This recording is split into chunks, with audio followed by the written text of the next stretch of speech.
Ngomong-ngomong Bang Heri, ini mungkin sekedar ini aja ya, santai aja nih dari Maulidio. Pada dapat GoTo berapa nih guys? Nah, kalau dari yang Bang Heri teman-teman atau sekitar Bang Heri nih atau nasabah ini, rata-rata dapat semua atau bahkan sedikit Bang dapatnya Bang? Kalau GoTo ini ya. Oh, penjatahannya ya. Pengamatan Bang Heri, iya. Oh iya ya. Iya. Eh ya saya jujur saya memang nggak ikutin ya. Jujur saya Iya. nggak ada ngambil posisi untuk Goto. Yes, Jadi iya. saya dengar-dengar sih dari grup-grup WA, grup Telegram tuh katanya ada yang dapat sampai ini ya 24% ya dari total dana yang dia ini ya, Dana dana yang yang dia iya. dana permintaan yang dia masukkan gitu loh.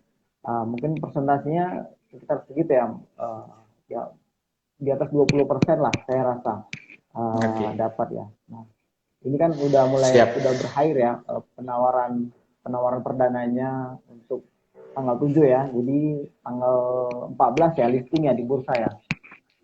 Yes, kita coba 14. lihat Ya. Jadi 14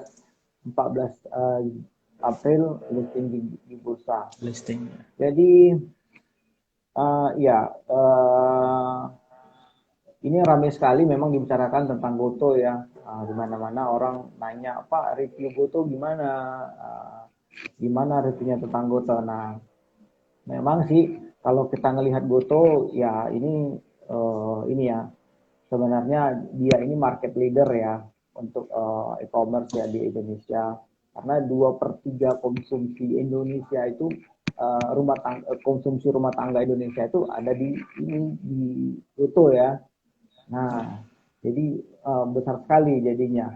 Nah, kita ngelihat juga market cap-nya juga sangat besar ini ya, sangat besar. Jadi dengan harga 3.388, jadi dia nanti market cap-nya sekitar 400 triliun ya, 400 triliun. Nah, Oke. ini juga udah di atas ini ya, di atas perusahaan blue chip ya, kayak Astra ya. Astra aja masih di bawah itu ya, masih 200-an ya. Nah, sedangkan Goto yang perusahaan yang baru listing, baru ini ya, baru masuk, wah ini udah 2 kali lipat dari Astra ya tadi. Nah, ini memang sangat Yes. sangat heboh ya, sangat heboh apalagi apalagi katanya ini yang ketiga terbesar di Asia. Nah, Di Asia benar. terbesar ketiga di Asia. Di Asia terbesar ketiga. Jadi, nah saya sih merasa mungkin teman-teman boleh sih, boleh FOMO, boleh ini ya, boleh ikut ya. Tapi perlu juga dilihat secara valuasi ya. Kalau valuasi saham, kalau kita lihat valuasinya memang ini ya, Goto ini sudah terlalu premium sekali ya. Jadi kalau kita hitung-hitung valuasinya itu di angka 2,7 kali dari nilai Ya. bukunya. Nah, masih lebih murah buka ya. Saham buka itu masih 1,3 kali dari saham nilai bukunya. Nah, jadi ini setiap perusahaan-perusahaan yang listing itu semuanya sudah premium ya, sobat IDX ya. Jadi sobat IDX perlu lah. Jadi ya istilahnya kan logikanya kan gini. Jadi kalau kita punya barang, kita punya aset, kita pasti mau jualnya di harga mahal dong, kan? Tapi kita nggak mau jualnya di harga yang rendah. Nah, begitu pula Goto ya, Goto pasti dia melepas sahamnya pasti di harga yang mahal. Nah, jadi itu dia. Saya dengar juga ada fasilitas Greensu ya, Greensu. Jadi Greensu ini mungkin yang menjaga mungkin skenario nya tidak seperti buka ya, begitu listing langsung ARD. Nah, jadi ini fasilitas Greensu ini semoga katanya bisa mempertahankan kalau harganya anjlok, nah dia bisa maintain ya supaya harganya itu tidak kejadian seperti saham buka pas buka listing. Jadi kalau saya sih melihat sih ya saya mungkin wait and see dulu ya, atau saya mungkin melihat di pasar aja kejadiannya kayak mana ya, di nanti kayak mana begitu listing. Nah, mungkin wait and see dulu, mungkin ya trading tadi ya, karena faktor tadi saya melihat secara valuasi sih sudah begitu mahal. Nah, Oke. itu sih. Siap. Nah, ini tadi infonya, ini 11 April nanti listing Sobat IDX. GoTo ini nanti kita lihat bersama-sama gimana pergerakan saham GoTo ini, apakah seperti mengulang kisah Bukalapak ataukah ini GoTo ini to the moon ya kalau kata orang-orang. Yeah. Tapi kalau kita lihat ini dari info teman-teman kita, ini ada Bang Afrija. Selamat siang Bang. Waduh, Bang Afrija. Ini pesan dikit dapat banyak, pesan banyak dapat dikit. Waduh, lucu juga. Tapi kalau Maulidio ini dapat 24,4%. Wah, lumayan ini masih dapat ya. Karena tadi ada juga saya lihat juga Bang di grup-grup ada yang malah nggak dapat gitu kan, sama maksudnya dapatnya paling sekitar 10% gitu, masih sangat dikit lah gitu untuk saham GoTo ini. Oke, thank you infonya Bang Eri. Saya coba satu lagi, izin ya Bang, ada pertanyaan lagi ya Bang. Oke, siap. Ini LSIP atau Ali. Nah, ini mungkin kita coba lihat London Sumatera atau Ali nih, Bang Hiri nih. Kita lihat hari ini Ali naik 3%, sama LSIP juga naik sekitar 3,18%. Kalau Bang Heri sendiri lihat LSIP atau Ali sih Bang? Oh, ini suruh pilih ya, LC atau Ali ya? Yes, atau enggak Abang mau bahas juga nggak Oke. masalah, mau di review. Oh, gitu ya. Iya, iya. Oke. Nah, eh, ini LSIP atau Ali kan semuanya sama-sama Astra, sorry ya, ini Ali Astra ya, grup Astra ya. Kalau Ya, Ali grup itu Astra. London Sumatera ya, Indofood ya, Indofood. Ah, jadi memang belakangan ini memang komoditas memang begitu naiknya tajam, tajam ya, begitu naik tajam karena tadi ada ini ya, gangguan dari supply chain gitu ya. Jadi terganggunya pasokan minyak minyak CPO ya ke beberapa negara. Nah, jadi kalau saya melihat mungkin kalau saya melihat kita lihat kalau kita compare antara Ali dengan ini ya, Ali coba kita lihat ya.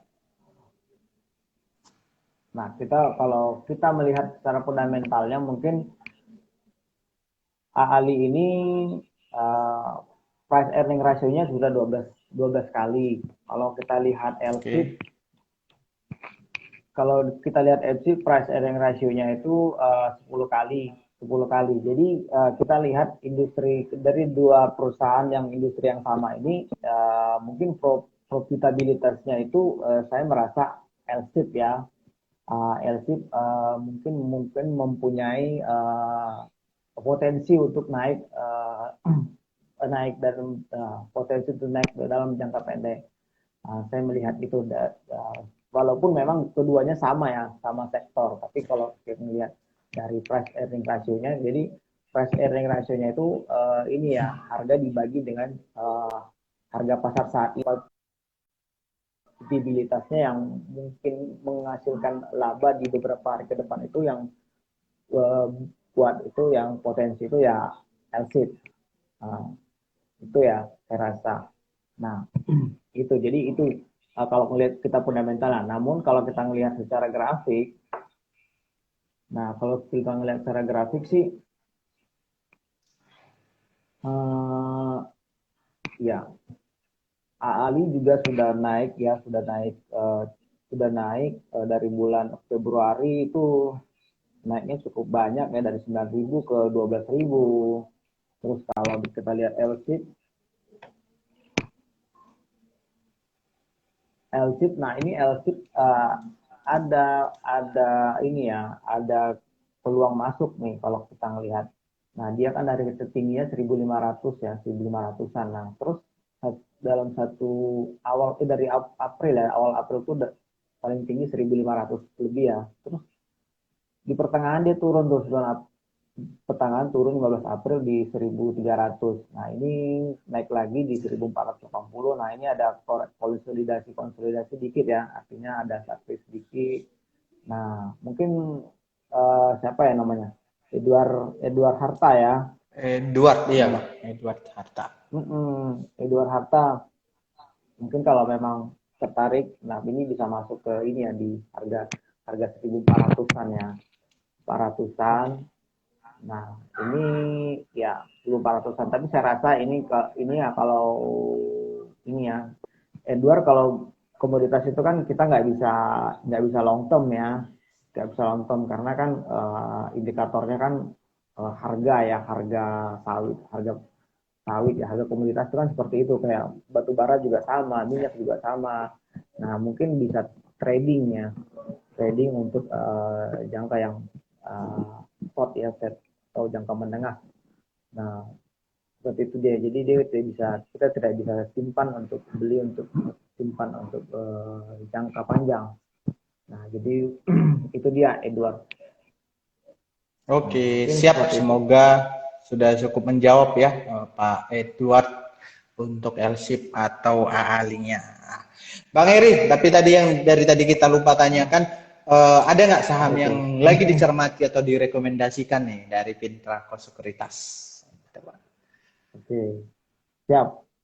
Nah, eh Pintrako dari kita ya. Nah, dari Iya, kita melihat tahun 2022 ini kita masih cukup, kita optimis ya.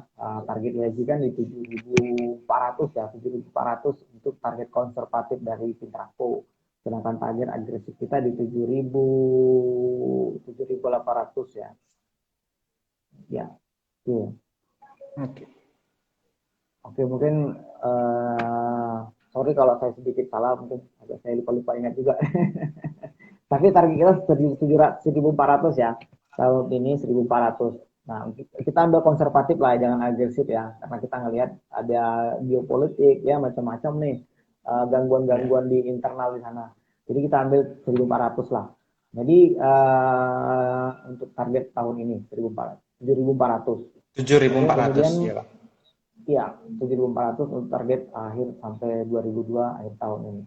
Seperti itu. Kemudian kalau kita melihat sektor yang uh, menarik untuk saat ini itu mungkin saya melihat masih di sektor perbankan. Nah, sektor perbankan dengan ini kan apa ya, berhubungan dengan uh, pemulihan dengan ekonomi ya, bangkitnya ekonomi. Jadi kan perlu sektor-sektor perbankan untuk ya, menyebarkan ini ya, apa namanya, likuiditas ya di pasar ya. Nah, di pasar. Jadi perlu sektor perbankan. Nah, ini sektor perbankan menarik, apalagi kan sektor perbankan ini apalagi yang bank-bank buku dua ya.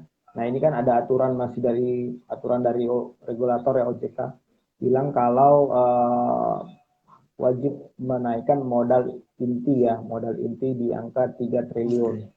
Nah, ini kan banyak perusahaan-perusahaan perbankan yang mulai berbenah. Nah, mereka mencari investor untuk masuk ke perusahaan mereka, atau mereka melakukan right issue. Nah, ini masih cukup menarik untuk diperhatikan sektor perbankan. Kemudian kedua, sektor komoditas ya. Sektor komoditas.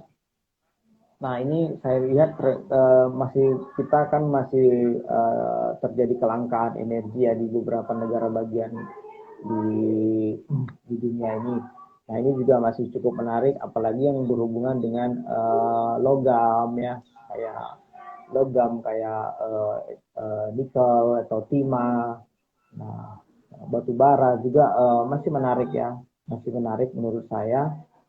Batu bara menarik menurut saya karena kan pemerintah kan menggalakkan hilirisasi tentang ini ya, batu bara, agar membuat nilai jualnya itu semakin produktif ya, nilainya makin tinggi. Nah, itu juga bagus. Kemudian CPO juga masih menarik menurut saya. CPO karena kan kelangkaan pasokan ini ya, distribusinya terganggu. terganggu karena ini ya